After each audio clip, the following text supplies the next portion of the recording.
তাফসীরের কিতাবে লিখেছেন এই আয়াত পরে তিনটা টুকরা মাটি হাতে নিয়ে ফু দিয়া কবরের মধ্যে রেখে দিলে আল্লাহ এই আয়াতের বরকতে মুর্দার কবরের আযাব সহজ করে দেন। সুবহানাল্লাহ। কবরের আযাব বড়ই কঠিন। পর্ব কিভাবে? মিনহা খালাকনাকুম, এক টুকরা মাটি লইব, ওয়া ফিহা নুঈদুকুম, আরেক টুকরা মাটি নিব, ওয়া মিনহা নুখরিজুকুম তারাতান উখরা, আরেক টুকরা মাটি নিয়া ফু দিয়া কবরে রেখে দেব। আমি যে আয়াতে কারিমা তেলাওয়াত করেছি, আল্লাহ তাবারক ওয়া তাআলা আমার আয়াত তেলাওয়াতকৃত আয়াতে বলেন মিনহা খালাকনাকুম, আমি আল্লাহ তোমাদেরকে মাটি দিয়া বানাইছি। কি দিয়া?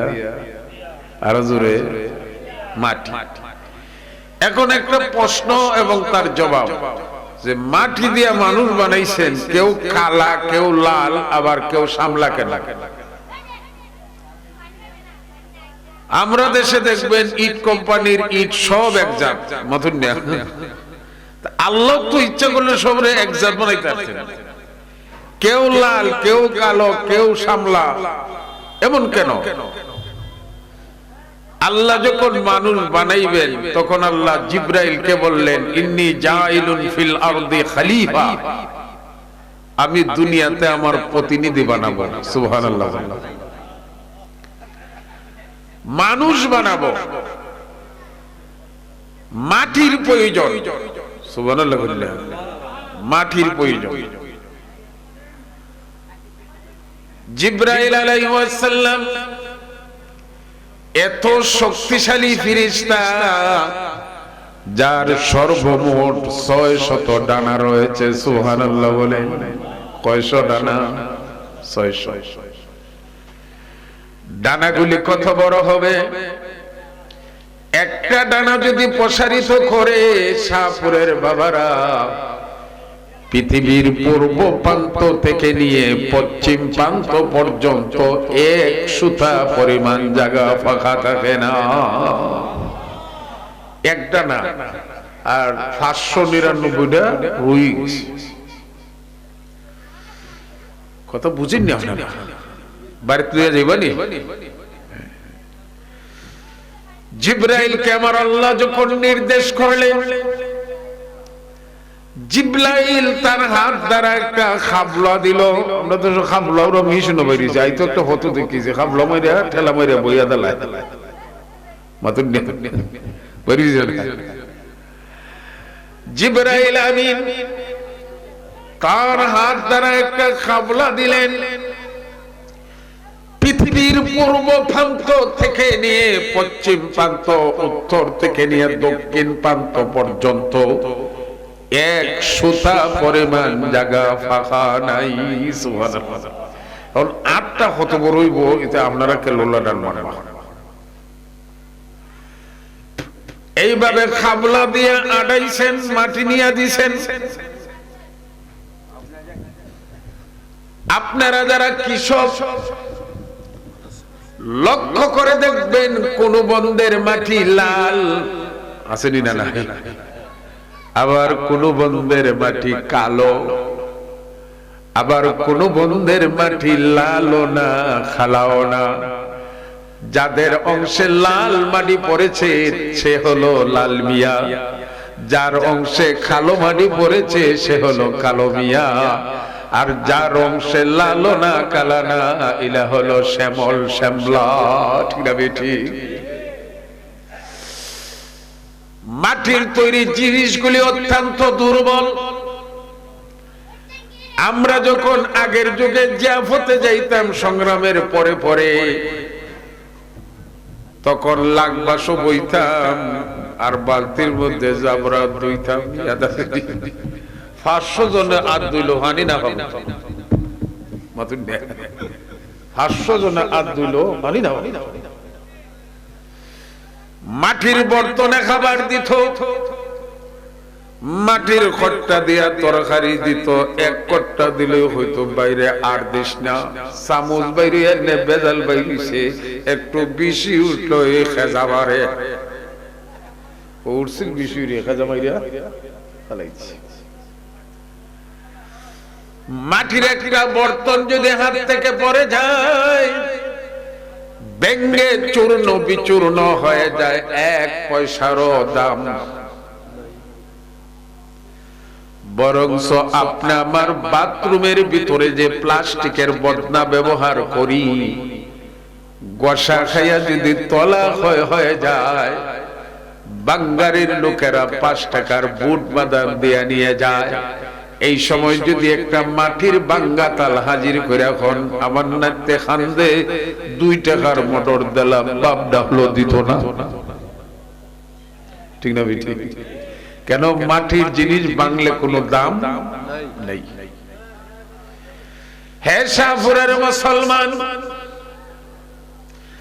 আমাদের এই দেহটা আল্লাহ মাটি দিয়ে সৃষ্টি করেছেন। মাটির দেহ থেকে যেদিন আমাদের রূহটা বের হয়ে যাবে,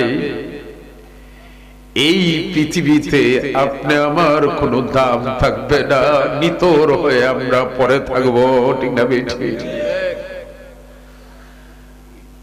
ভিতর থেকে রূহটা যেদিন বের হয়ে যাবে, সাথে সাথে আপনি আমার নামটা পরিবর্তন হয়ে যাবে লাশ। চেয়ারম্যানরা উঠাও, চেয়ারম্যানের নামাও, পিতা না লাশ নামাও, লাশ গোসল। আবার মরার পরে যে কাপড় পরিধান করব, এই কাপড়টা হলো সাদা লং কলত কাপড়, বেডাগিরি নাই, জিন্স নাই, কথা ঠিক না? অনেকে আছে বাড়ি নিয়ে গৌরব করে, গেট এটা সর্দি বাড়ি, সৈয়দ বাড়ি, হারান বাড়ি। আবার বাবারা, দেহের ভিতর থেকে রূহটা যেদিন বের হয়ে যাবে, এই বাড়ি আমার না। আমার জন্য পুথার মধ্যে বাঁশ, যার একটা অন্ধকার কবর, অত্যন্ত সংকীর্ণ, 3.5 হাত লম্বা। এই কবর হবে আমার ঠিকানা। আমার প্রাণের ভাইয়েরা, আল্লাহ রাব্বুল আলামিন অপর আয়াতের মধ্যে বলেন, খুলিকাল ইনসানু যায়ীফা। আল্লাহ মানুষকে অত্যন্ত দুর্বল করে সৃষ্টি করেছেন। মানুষের একটা নিঃশ্বাসেরও বিশ্বাস, কথা ঠিক না? গভীর মনোযোগ দিয়ে শুনবেন। আমরা যারা এখানে উপস্থিত হয়েছি অনেকেই কৃষক। গাভীর পেটের ভিতর থেকে একটা বাচ্চা বের হয়ে নিঃশক্তিতে দাঁড়িয়ে যায়, ঠিক না? ঠিক। শুধু দাঁড়িয়ে যায় না, দাঁড়িয়ে মানে মায়ের স্তন তালাশ করতে থাকে, মায়ের স্তন চুষে চুষে দুধ খাইতে শুরু করে, ঠিক না? ঠিক। কিন্তু মানুষ এত দুর্বল, 1.5 বছরের আগে একটা শিশু সন্তান নিঃশক্তিতে দাঁড়াতে পারে না। সাগির বাচ্চা মায়ের পেট থেকে বের হয়ে দাঁড়িয়ে যায়। আল্লাহ বলেন, খুলিকাল ইনসানু যায়ীফা। আল্লাহ মানুষকে অত্যন্ত দুর্বল করে সৃষ্টি করেছেন। মানুষের একটা নিঃশ্বাসেরও বিশ্বাস। অনেক ঘটনা দেখবেন যে ঘটনাগুলি আমাদেরকে কাঁদায়। আগের রাত্রে শাহপুর বাজারে চায়ের স্টলে বসে বসে আড্ডা মেরেছে, গল্প করেছে। ফজরের পরে দেখবেন মসজিদের মাইকে ইন্না লিল্লাহি ওয়া ইন্না ইলাইহি রাজিউন বলে এমন লোকের নাম ঘোষণা করে, যার সাথে গত রাত্র চায়ের আড্ডা দিয়েছেন। এই লোকটা ভাবে নাই রাত্রের ভিতরে যে তার ফ্লাইট হয়ে যাবে। তেমনি আপনি আমারও জানবো না, একদিন না একদিন ফ্লাইট হয়ে যাবে, ঠিক না বেটি? আমাদের পার্শ্ববর্তী গ্রামের নাম হলো খাগাউড়া, চিনুন না আপনারা? কুশা খাগাউড়া মুরব্বী যারা এরা কইতে পারবো। সংগ্রামের আগে এবং পরে বর্তমানে যে রোগটার নাম ডায়রিয়া, এটার নাম আছিল কলেরা। মতন নিয়ে দেন আপনারা, আছিল নি কলেরা? আর আগের যুগে বিয়ার মধ্যে যে গান বাজে ওইটা আছিল কলের গান। মাতুন নিয়ে অতকান মুডা খেছে। কলেরা রোগের সেই সময় কোনো ওষুধ ছিল না। রমজানের সংগ্রামের আগে, বিশেষ করে কার্তিক মাসে এই রোগটা আসতো, কয়েকবার পাতলা পাখানা করেই মানুষ মারা যাইত। এখন তো ডায়রিয়া কোনো রোগ নাই, ওর স্যালাইন ট্যাবলেট খাইলে বন্ধ হয়ে যায়। খাগাউড়ার একটা লোক, উচ্চতা 6 ফুট, খুব নাদুস নদুস আছে না মধ্যে বটি বড়। এই লোক তার বন্ধুদের সাথে গল্প করে, বন্ধুরা কয়েকবার ফাতলা ফাগানা করে মানুষ মইরা যায়, আমার যদি ফাতলা ফাগানা হয় সিফা মইরাম দইরা না বাইরে লাগি দিতাম না। লাখ হয় না জায়গা খাদ্য হয়। কার্তিক মাসে ধান কাটতে গেছে, 2 মুঠ কাটছে, 3য় মুঠে যখন ফুস দিবে, সাথীদেরকে বলে আমার পেটে একটা মুসর মারছে, আর বাড়ি দাঁড়িয়ে দেয় ফুস, ডাইরেক্ট লাইন। যাসের সাথে গল্প করছিল ওরা বলে সিফা দেশ না, ওই সিপা দেখছি আটকে না। সিপা দেখছে কি তা করে না, লাখ ফায়না জায়গা খাদ্য হয়। বাড়ি যাওয়ার আগে কবরের ফ্লাইট হয়ে গেছে। আমাদের পেটের ভিতরে আল্লাহ 2টা ট্যাঙ্কি দিয়েছেন, একটা হলো প্রস্রাব আর একটা হলো পায়খানা। ট্যাঙ্কি আমাদের পেটের ভিতরে, সুইচ কিন্তু আমরা তো নাই।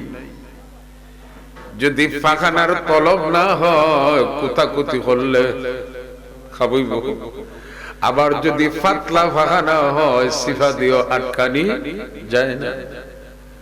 মানুষ এত বড় দুর্বল, মানুষের পেটের ভিতরের মল মূত্র পর্যন্ত নিজ শক্তিতে কন্ট্রোল করে রাখার ক্ষমতা নাই। জানবে কেমনে রাখবে? যদিও আল্লাহ মাটি দিয়ে মানুষ বানাইছেন, সৃষ্টির মধ্যে সবচাইতে সুন্দর হলো মানুষ। সুবহানাল্লাহ বলেন। সবচাইতে সুন্দর কে? মানুষ। একটা কথা, সৃষ্টির মধ্যে সবচাইতে শ্রেষ্ঠ হলো মানুষ। এই 2টা বিষয়ে আলোচনা হবে। সৃষ্টির মধ্যে সবচাইতে সুন্দর মানুষ কিভাবে?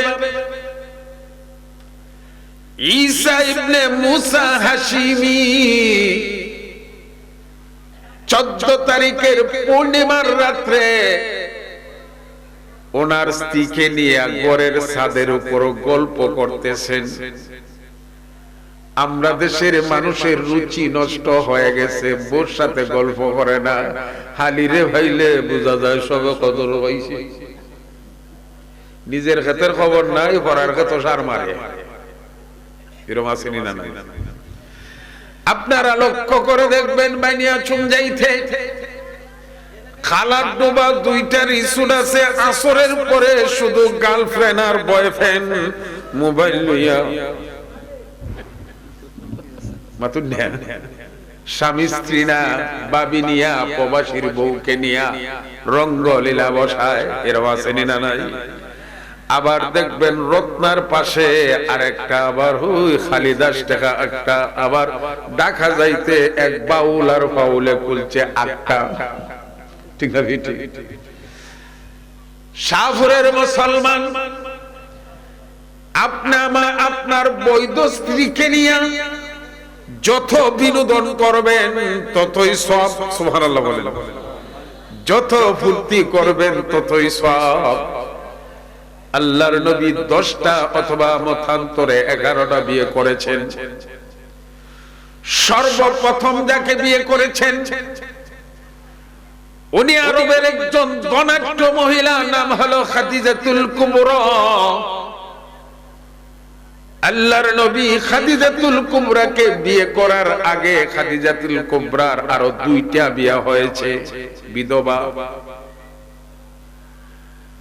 বয়সের দিকে ব্যবধান, আল্লাহর নবীর বয়স হলো 24 অথবা 25, আর খাদিজাতুল কুবরা রাদিয়াল্লাহু তাআলা আনহার বয়স হলো 40। ব্যবধান আছে না? বেশি না কম? আমরা দেশে খালি খসি বউ চাই। আসমানের নিচে জমিনের উপরে আল্লাহর নবীর চাইতে সুন্দর কোন মানুষ নাই, সুবহানাল্লাহ বলেন। আপনি আমার শরীরের মধ্যে গাম আছে, গামের মধ্যে দুর্গন্ধ আছে। আল্লাহ আমাদেরকে এমন নবী দান করেছেন, ওনার শরীরের গামগুলি আরবের মানুষরা কাঠের সিলকা দিয়া উঠাইয়া বোতলে ভরে রাখতো। তাদের মধ্যে যদি কোনো বিবাহ অনুষ্ঠান হইতো, আল্লাহর নবীর গামকে সর্বশ্রেষ্ঠ আতর হিসাবে ব্যবহার করত। দুনিয়ার শুরু থেকে নিয়ে কিয়ামত পর্যন্ত এই পৃথিবীর মধ্যে যত জ্ঞানী গুণী আসবে, যে পরিমাণ এলিম আর বিদ্যা শিখবে, আমার আল্লাহ আমাদের নবীজিকে একাই এই পরিমাণ জ্ঞান গরিমা এলিমের ভান্ডার দান করেছে। এরপরে যে বিয়ে করছেন বয়স 24 আর বোর বয়স 40।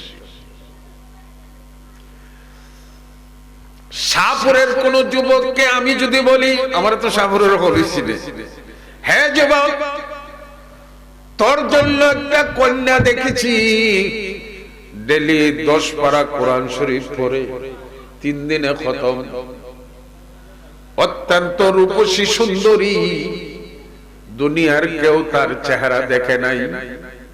যুবক কইব, হুজুর আপনারে যে আল্লাহ মিলাইয়া দিছুন, আমার মনের কথা। আমি যদি খালি কই বোর বয়স হইল 40, কইব হুজুর আমার লাগি না দাদার লাগি। কথা বলেন না? রাজি হইব হইব।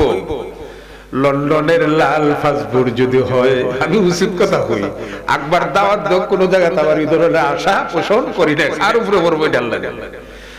London, America, Canada, Sweden, France, পর্তুগালের লাল পাসপোর্ট যদি হয়, শাহপুরের যুবক 40 বছর হইল 80, দাঁত পড়া হইল 80, জাতের গোলাম হইল 80, কিন্তু আল্লাহর নবীর সুন্নাত পালন করার জন্য মন হয় না। শাহপুরের যুবক 40 বছরের নারীকে বিয়ে করবে, ঠিক না বেটি? কেমন আছে? আল্লাহর নবী হযরত আয়েশা রাদিয়াল্লাহু তাআলা আনহাকে বিয়ে করেছেন। নবীজির বয়স 28, আয়েশা রাদিয়াল্লাহু তাআলা আনহার বয়স হলো মাত্র 7। সুবহানাল্লাহ। কত? আমরা দেশের কোন মেসাব যদি 7 বছরের কোন মেয়েকে বিয়ে করে, হইল তুই বাবুতি শেষ। আর শাহপুর বাজারে বৈশা বৈশা গল্প করব, মোল্লা হল তুই কিয়ামত আনতাছে, হুনচনি রহমতুল্লাহ, ওনার নাম রহমতুল্লাহ নি, কুদরতুল্লাহ। কথা ঠিক না বেটি? হুনচনি বেটা কিটা 7 বছরের পুরনো বিয়ে করে নিয়েছে বেটা মোল্লা মাথুন না। আল্লাহর নবী বিয়ে করেছেন তো 7 বছরের, উম্মতের জন্য জায়েজ আছে না নাই? এটাও সুন্নাত। গড় করবেন যখন মেয়েটা উপযুক্ত হবে, তখন 7 বছরও বিয়ে করা যায়। আয়েশা রাদিয়াল্লাহু তাআলা আনহা অত্যন্ত রূপসী সুন্দরী ছিলেন। এই জন্য আল্লাহর নবী শামাইলে তিরমিজির মধ্যে আছে, আল্লাহর নবী বিশ্ব নবী রাহমাতুল লিল আলামিন আয়েশাকে যখন ডাক দিতেন বলতেন ইয়া হুমায়রা, ইয়া হুমায়রা। আমরা দেশি ভাষায় হইল লালনী, যে মেয়েটা বেশি লাল এটার আমার লালনী গেছে, কথা ঠিক না ঠিক? এটা লালের তসবির লালনী হুমায়রা। আল্লাহর নবী সব বিবিকে ভালোবাসতেন, একই সাথে খানা খাইতেন সব সময়, কিন্তু আমরা বাসনরা দেখাইতাম আগ নসিব হয়, মোহব্বত লাগতো, কথাটা বুঝছেন না? সব সময় বিবিদেরকে সাথে নিয়ে আয়েশা রাদিয়াল্লাহু তাআলা আনহাকে নিয়ে বিশ্ব নবী রাহমাতুল লিল আলামিন খানা খাইতে বসছেন। গ্লাসের যে জায়গায় আয়েশা রাদিয়াল্লাহু তাআলা আনহা টুট লাগায়া পানি পান করছেন, বিশ্ব নবীও সেই জায়গায় টুট লাগায়া পানি পান করতেছেন। আয়েশা রাদিয়াল্লাহু তাআলা আনহা নবীজির দিকে তাকায়া মুস্কি মুস্কি হাসেন আর বলেন ইয়া রাসূলুল্লাহ, আমি গ্লাসের যে জায়গায় টুট লাগায়া পানি পান করলাম এই জায়গা ছাড়াও তো জায়গা বিপরীত দিকে আছে, আপনি কেন গো একই জায়গায় টুট লাগায়া পানি পান করলেন? আল্লাহর নবী বলেন আয়েশা গো, তুমি যে জায়গায় টুট লাগায়া পানি পান করেছো, আমি যখন সেই জায়গায় টুট লাগায়া পানি পান করি, এক তো পাই পানির মজা, দ্বিতীয় পাই তোমার আন্তরিক ভালোবাসার মজা। বিবির সাথে ভালোবাসা না করে বাবির সাথে টুনটুনি করে, কত বড় ভালো আসেনি না? নাই আরো জোরে কোন আসেনি না? নাই।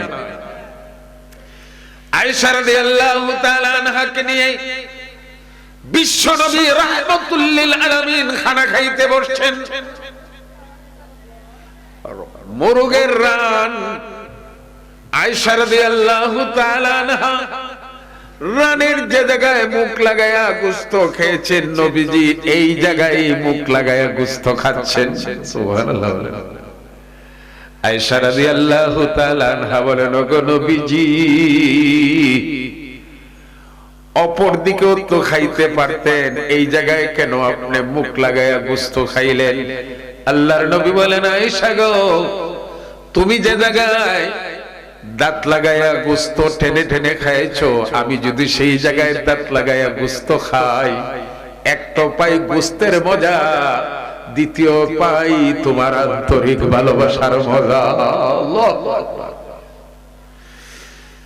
আয়েশা রাদিয়াল্লাহু তাআলা আনহা একদিন বিশ্ব নবীকে প্রস্তাব দিলেন, ওগো নবীজি,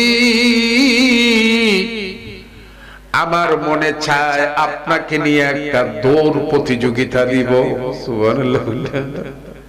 ছোটবেলায় হলো তুই দৌড়ছো না, আমিও দৌড়ছি, এই সময় তো আর ফেডুর আসিন না, দৌড়ো ঠ্যাংটারে বাড়াইয়া 1 2 3, প্রথম টেলায় যদি আগ্রহিতা হইতে পাস আর প্রথমটায় ফেল গেলে দৌড়ে গুলো কাপড় কাপড়।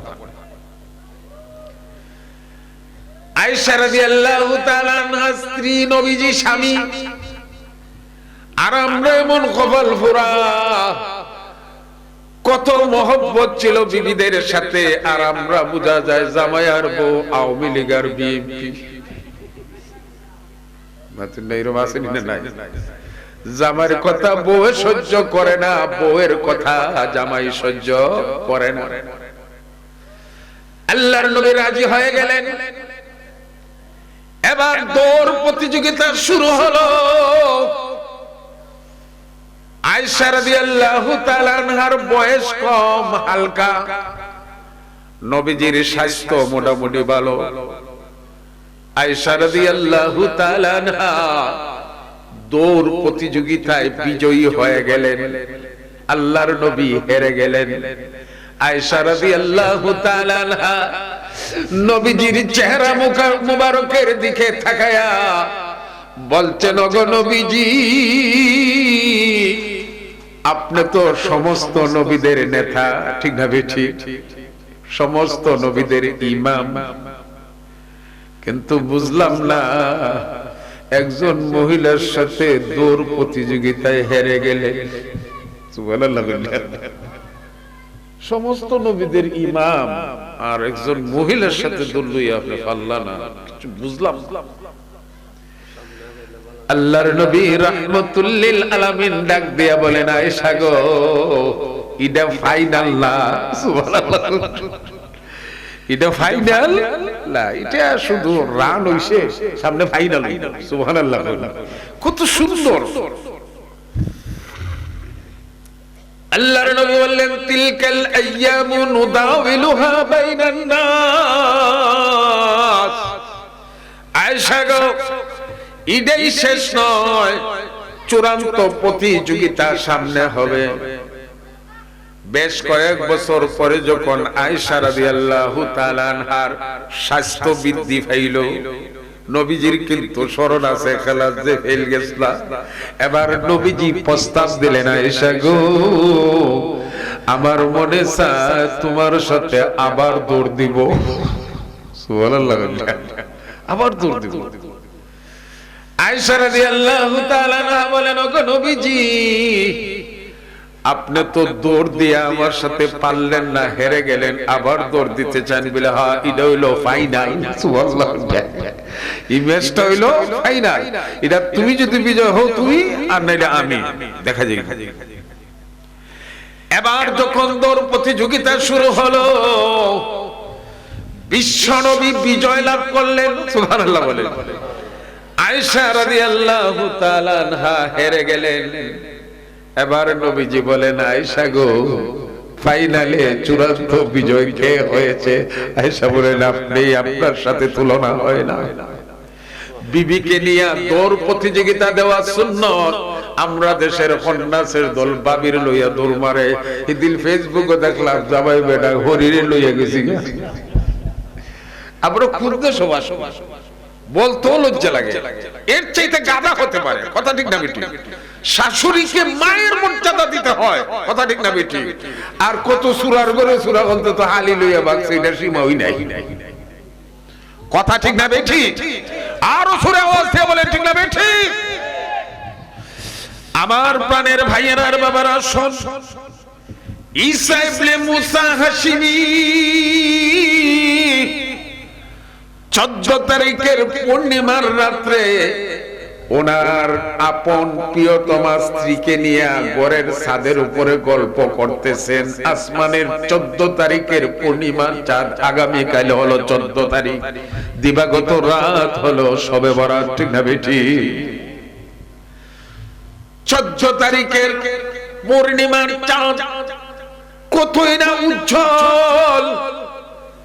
ঈসা ইবনে মুসা হাশিমি একবার প্রিয়তমা বিবির চেহারার দিকে তাকান, আর একবার আসমানের চাঁদের দিকে তাকান, হাফ ডাউন করেন। হঠাৎ করে বিবিকে বলে ফেলছেন, ইল্লাম তাকুনি আহসানা মিনাল কামার ফাআনতি তালিকুন সালাসা। আমার স্ত্রী গো, তুমি যদি আসমানের চাঁদের থেকে অধিক সুন্দরী না হও, তোমার উপরে 3 তালাক। কয় তালাক? 3 তালাক দিলে আর বাকি থাকে? কথা বলেন না। আমরা দেশে দিকে কিছু বিতলাগল আছে, তালাক দিয়ে ও বউরু লইয়া খায়, বুঝা যায় মহিলার দেশ থেকে উদয় হইছে। এরকম খবিস আসেনি না নাই? আরো জোরে বলেন, আসেনি না নাই? আবগাজুল হালাল তালাক। পৃথিবীর মধ্যে সর্বশেষে যে জিনিসটা হালাল হয়েছে তার নাম হলো তালাক। কি নাম? তালাক। আল্লাহর নবী বলেন, অকারণে কোন সরলা অবলা নারীকে যখন স্বামী তালাক দেয় যৌতুকের কারণে, এরকম আছে না? অকারণে তালাক, ইহতাজ্জা আরশুর রব, জমিনে থেকে তালাক দেয়, ওই তালাকের কারণে আল্লাহর আরশ পর্যন্ত থরথর করে কাঁপতে থাকে। আরশ একটু কষ্ট দিলে আপনারা একটু সামনে আগে যান। লা ইলাহা ইল্লাল্লাহ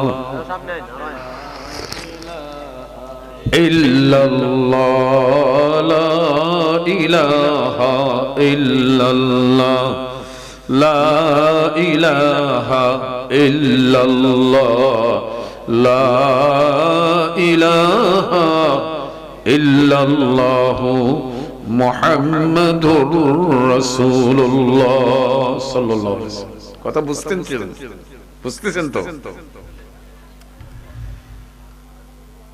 তালাকের মধ্যে কোনো ডং চলে না। শাহপুরের কোন যুবক যদি তার স্ত্রীর কাছে যায় বলে 1 তালাক 2 তালাক 3 তালাক দিলাম, স্ত্রী বলে ইতা কিতা ডং করছে, কাম হইতো না, তালাক হয়ে যাবে। শাহপুরের কোন যুবক যদি 33,000 ভোল্টের কারেন্টের মধ্যে হাত দেয়া হয়, ডঙ্গে ডঙ্গে ধরছি, খাতির করবো, খলজা জ্বালাইয়া খালাদুমা বার করবো, তালাকের মধ্যে কোনো ডং চলে না। সর্বোচ্চ সতর্ক থাকতে হবে। বিবি ছিলেন অত্যন্ত দিনদার পরহেজগার। তালাক শব্দ শোনার সাথে সাথে পর্দা টানাইয়া দিয়েছেন আর স্বামীকে সতর্ক করে দিয়েছেন, আমার সাথে আর কথা বলার চেষ্টা করবেন না, ফতোয়া নিয়ে আসেন। যদি তালাক না হয় তাহলে দেখা হবে, আর তালাক যদি হয়ে যায় জীবনে আর আমার চেহারা দেখবেন না।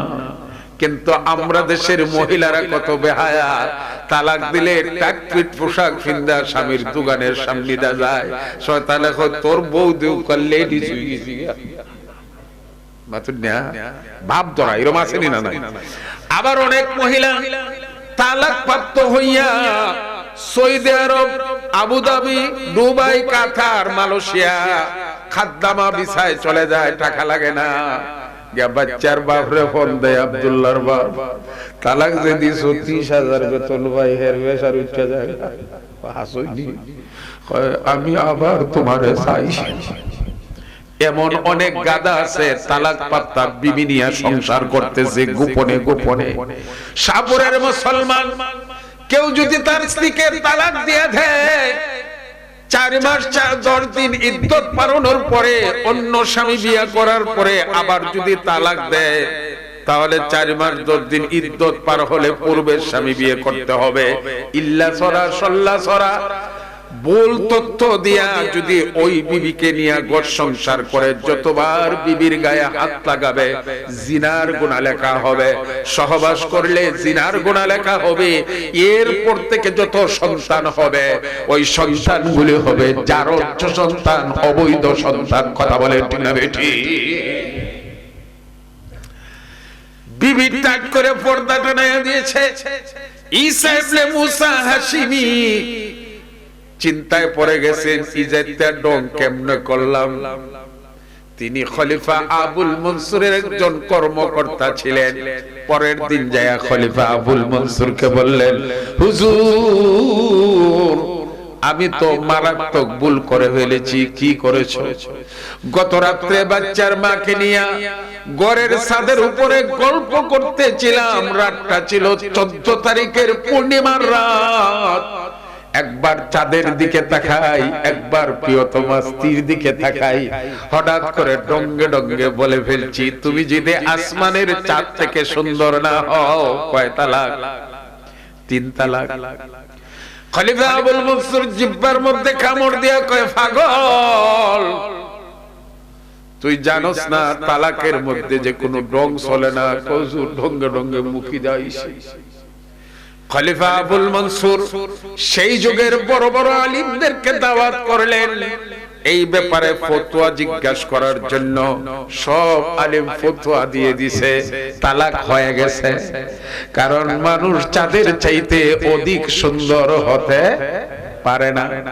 একজন আলিম বাকি। কয়জন? একজন। ওনার নাম হলো আবু ইউসুফ। উনি যার কাছে লেখাপড়া করেছেন ওনার নাম হলো আবু হানিফা, 4 মযহবের শ্রেষ্ঠ ইমাম। শিক্ষক যদি ভালো হয়, ছাত্র আরো জোরে ভালো হয়। শিক্ষক যদি ভালো না হয় বেতাইয়া ছাত্র বানানো যায় না, শিক্ষা দিয়া ছাত্র গড়ে তুলতে হয়। ইমাম আবু হানিফা কত বড় আল্লাহওয়ালা ছিলেন, উস্তাদ। ওনার জীবনী তালাশ করে দেখেন, এত বড় বুজুর্গ ছিলেন যিনি এশার ওযু দিয়া একাধারে 40 বছর পর্যন্ত ফজরের নামাজ আদায় করেছেন। 2 রাকাত নামাজের মধ্যে 30 পারা কোরআন খতম। সুবহানাল্লাহ কইতেন না? ওই সামনে রমজান আইতেছে, হাবিব চাবরে খেসিয়ারে বাদাম দিও মাতুনা কিতা দিত, ঠাসা পড়তো তাড়াতাড়ি, আধা ঘন্টা যদি খতম শেষ করে দেখো তোমার মার পেটের দণ্ড রইব। নমাজ ওইছে কিনা গাদা এটা দেখেন। আল্লাহ পরিষ্কার ভাবে বলেছেন, ওয়ারাতিল কুরআনা তারতিলা, ধীর স্থিরে মন্তর গতিতে আল্লাহর কোরআন তেলাওয়াত করতে হবে। সামনে রমজান, সতর্ক থাকবেন আমল যাতে বাদ না হয়। মন গড়া যদি কোরআন তেলাওয়াত হাবিজ চাবরা কইরা খতম করে সওয়াব পাবেন না, গুনাহ হবে। কারণ হলো আল্লাহর নবী বলেছেন, রুব্বা কারিন ইয়াকরাউল কুরআন ওয়াল কুরআনু ইয়ালআনুহু, অনেক পাঠক আল্লাহর কোরআন তেলাওয়াত করবে, সওয়াব তো পাইবে না, বরং কোরআন শরীফ তাদেরকে লানত দেয়, অভিশাপ দেয়। ইমাম আবু হানিফা কেমন ছিলেন? ফরজ নামাজ বাদ দিনে রাইতে মিলায়া 500 রাকাত নফল নামাজ আদায় করেছিলেন। এবারে উস্তাদ ইমাম আবু হানিফার অন্তরে আল্লাহর ভয় কিভাবে বিদ্যমান ছিল। শাহপুরের মুসলমান এক লোক অন্যের জমিন দখল করে ফেলেছে, ইমাম আবু হানিফার কাছে গেছে ফতোয়া জিজ্ঞাসা করার জন্য। যায় দেখে ইমাম আবু হানিফা নদী থেকে মাটির একটা কলসি কাঁধে করে পানি নিয়ে আসছেন। যে লোক অন্যের জমিন দখল করে ফেলেছে লাঠির জোরে, আমরা দেশে আছে না, টাকার জোরে, ওই লোক ইমাম আবু হানিফাকে সালাম করে বলে, হুজুর মেহেরবানি করে কলসিটা কাঁধ থেকে নামান, আপনাকে একটা ফতোয়া জিজ্ঞাসা করব। ইমাম আবু হানিফা বলেন, বন্ধু এই মুহূর্তে আমি কাঁধ থেকে কলসি নামাতে পারবো না। যে লোকটা অন্যের জমিন দখল করেছে এই লোকটি বলে, হুজুর কি সমস্যা? ইমাম আবু হানিফা বলেন, বন্ধু রে, আমি যে জমিনে দাঁড়ানো আছি এই জমিনের মালিক আমি না, আমার অপর মুসলমান ভাই। আমার কলসির তলা ভিজা, ভিজা তলার কলসি যদি জমিনে রাখি, ওই জমিনের ধুলাবালি আমার বাড়িতে চলে যাবে। কিয়ামতের যেদিন ইনসাফের আদালত অনুষ্ঠিত হবে, আল্লাহ ছাড়া কেউ হাকিম থাকবে না। আল্লাহ যদি আমাকে ডাক দিয়া বলে, ইমাম আবু হানিফা রে, কলসির তলায় লাগাইয়া কার জমিনের মাটি আনছিলাই, জবাব দাও। বন্ধুরে, কিয়ামতের ময়দানে আল্লাহর কান করায় দাঁড়াইয়া জবাবও দিতে পারবো না, কলসি জমিনেও রাখতে পারবো না। হে শাহপুরের মুসলমান, আল্লাহর কসম করে বলি, শাহপুর গ্রামের প্রতিটা মুমিন মুসলমানের হৃদয়ে ইমাম আবু হানিফার মতন যদি পরকালের ভয় থাকতো, তাইলে আল হাতে দিশ কইরা ফেলেন, অথবা বেড়া দিতে দিশ কইরা দিলে জীবনে কেউ কেউ জমিন দখল করিল না।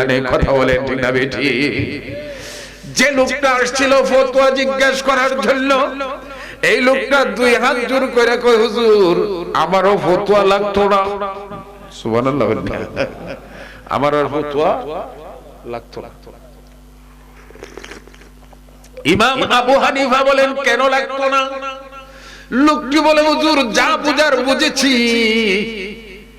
কলসির তলায় সামান্য মাটি লাগবে, আপনি কিয়ামতের ভয় করেন।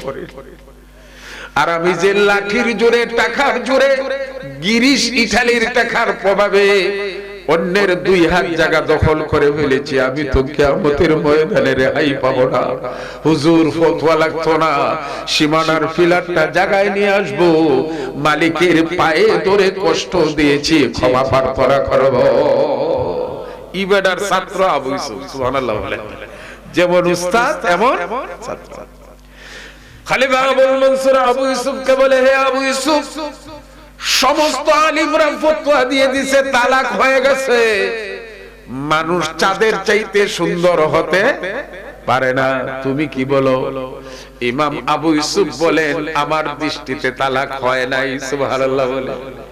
ঈসা ইবনে মুসা হাশিমির টুটমুখ শুকায়া গেছিল, এখন একটু বিচ্ছে, ওই দেখি বাচ্চা বেটা কি কয়। আবুল মনসুর জিজ্ঞাসা করে, এত বড় বড় আলিম ফতোয়া দিয়েছে তালাক হয়ে গেছে, তুমি বাচ্চা বেটা বলো তালাক হয় নাই, কোন কিতাবে আছে? ইমাম আবু ইউসুফ বলেন, ফতোয়ার কোন কিতাব না, আসমানি সর্বশেষ কিতাব কোরআন শরীফ। কোরআন শরীফের 30 নম্বর পারা সূরা 3 এর মধ্যে আছে, আল্লাহ বলেন, ওয়াত্তিন ওয়াজ-যাইতুন ওয়া তুরি সিনিন ওয়া হাযাল বালাদিল আমিন লাকাদ খালাকনাল ইনসানা ফি আহসানি তাকওয়িম। আল্লাহু আকবার। আল্লাহ রাব্বুল আলামিন একটা নয়, দুইটা নয়, 4টা বস্তুর শপথ করেছেন। সুবহানাল্লাহ বলেন। কয়টা? মানুষের অন্তরে যাতে দৃঢ় হয়ে এই কথাটা বুঝে আসে, সৃষ্টির মধ্যে সবচাইতে সুন্দর মানুষ, এই কথাটা বোঝানোর জন্য 1 নাম্বার 3-এর কসম, 3 আমরা দেশ নাই, 2 নম্বর জাইতুনের কসম, 3 নাম্বার তুর পাহাড়ের কসম, 4 নাম্বার মক্কা নগরীর কসম। আল্লাহ 4টা বস্তুর কসম করে মহান রব্বুল আলামিন ঘোষণা দিয়েছেন, লাকাদ খালাকনাল, সবাই বলেন, লাকাদ খালাকনাল ইনসানা ফি আহসানি তাকওয়িম। আল্লাহ বলেন, আসমানের নিচে জমিনের উপরে মানুষের চাইতে সুন্দর অবকাঠামো দিয়া আমি আল্লাহ আর কোন মখলুকাত সৃষ্টি করি নাই। সৃষ্টি সব চাইতে সুন্দর হলো মানুষ। সুবহানাল্লাহ বলে। এতটুকু ওয়াজ দ্বারা কি বুঝলাম? সৃষ্টির মধ্যে সবচাইতে সুন্দর কে? আরো জোরে, না সন্দেহ আছে? নাই।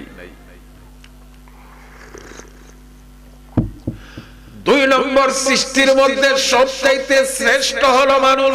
ইয়াদ আছে না আপনারা? দুইটা কথা বলছিলাম, 2 বন্ডের উপর আসে শ্রেষ্ঠ। আপনারা বলবেন, হুজুর মানুষ যদি শ্রেষ্ঠ হয় তাকে চুরি করে কেন? মানুষ যদি শ্রেষ্ঠ হয়ে থাকে একজনে একজনের সম্পদ আত্মসাৎ করে কেন?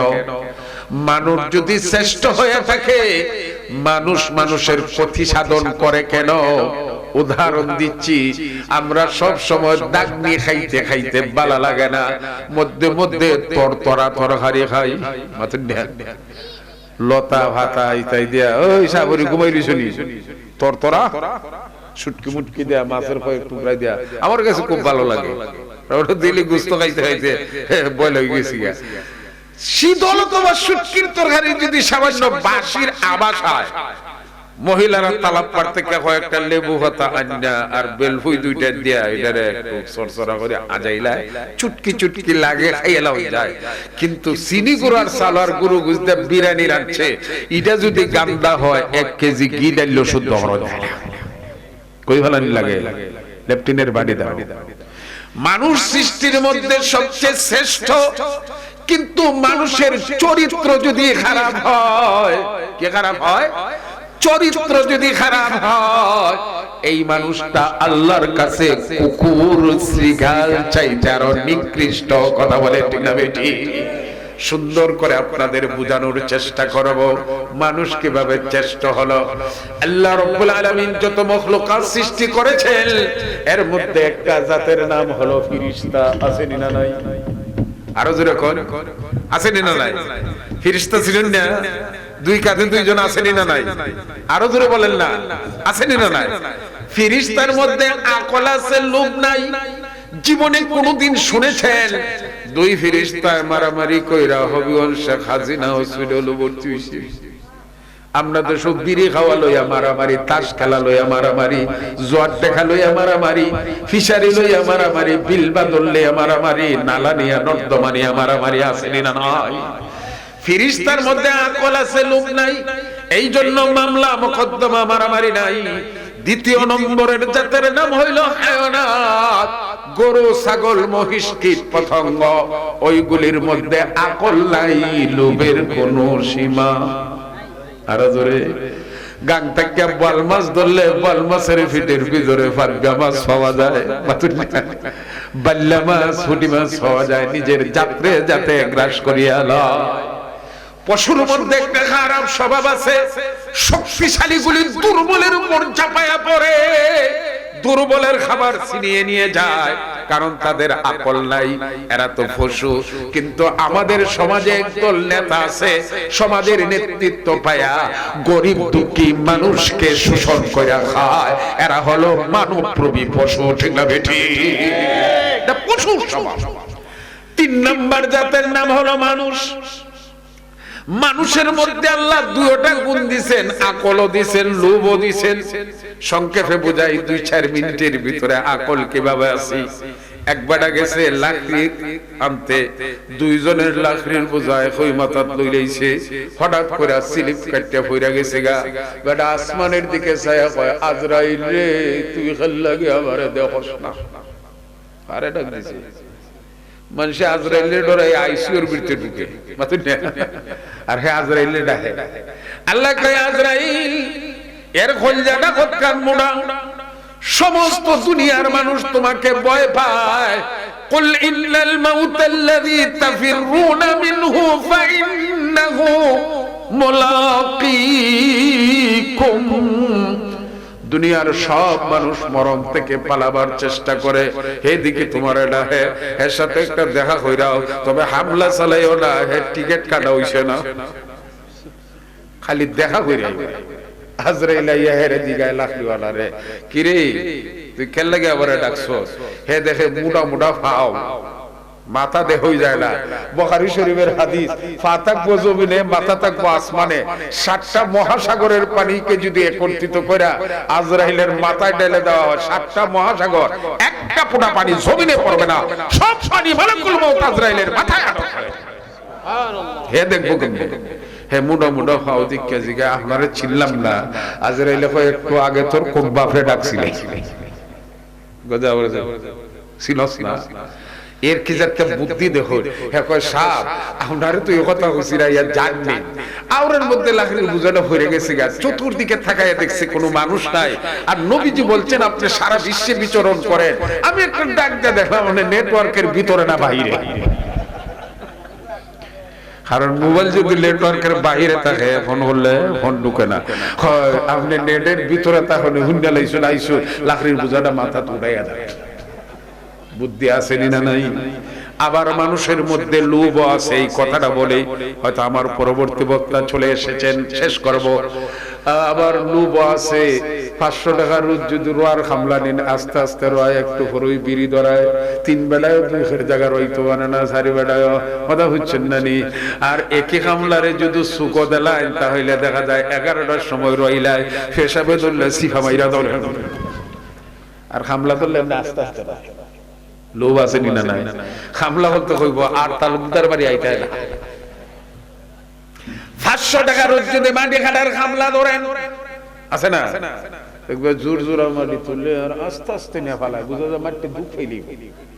আবার একে খামলারে যদি কয়সা মাটি খাটা দেলাই, এক একটা আগুনে জিনার ফুরের ভার বানাইলা, এবং আডে বুঝা যায় খন্দকের জিহাদ আরম্ভ করছে।